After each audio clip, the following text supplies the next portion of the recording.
Okay mga kapuso, natakaroon diri sa may plaza sa Barangay Lourdes, no? Ato makita ito mga kaigsuunan nga nanghintay ang taong diri sa plaza. Kaya lagi, mahadlok po sa kaning padayon nga pagtayo karon ng aftershock. So feeling nila mas luwas sila karon sa gawas sa ilang mga Pinoyanan, no?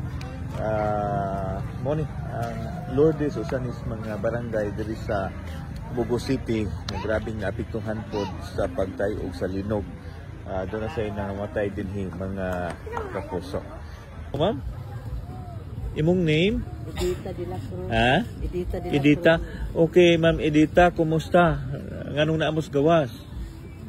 Hadlaw kami sa kanang usog man amo dito Santo Rosario man ni. Santo Rosario? Naabot mi dire. Kaya nga no, mas grabe dito? Kusog. Unya, kumusta ang inyong experience sa linog? Hadlaw.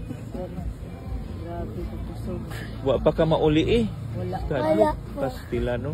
Pila mo ka buok dire? Kana ay nadatugan na sa sir. Ha? Kani?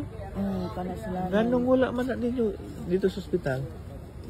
Abot man sa hospital. Uy, galuoy po din ta. Pila edad ani? 60. 60. MJ sir. MJ Mandawi sir. MJ Mandawi. Unsay gihimo ninyo MJ? Karon sir, karon kay nagtabang mi sa Katara to sir.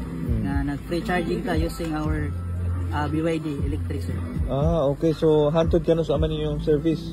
Karon sir, murag dealing sure murag 10 guro. 10 or 11. So daghan-daghan na naka-charge. Sir, manit ang gamit diri sir ay. Okay. Gamit sa pag-charge sir. Unsa man na kung ato tanawon? Kini sir.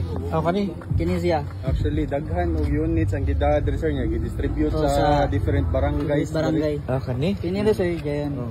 Tanan dayon nga nag-supply dito. Manay sir, B12 vehicle to load.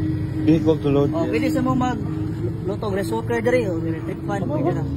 Kani BYD is purely electrical? Electric unit siya? Yes sir, nabot tayo fully electric, nabot tayo hybrid. Hybrid. Dili sir, man atong hybrid. Pwede usab ni gasolina or yes sir, if malubat ang atong electric, so support si engine para mo charge siya.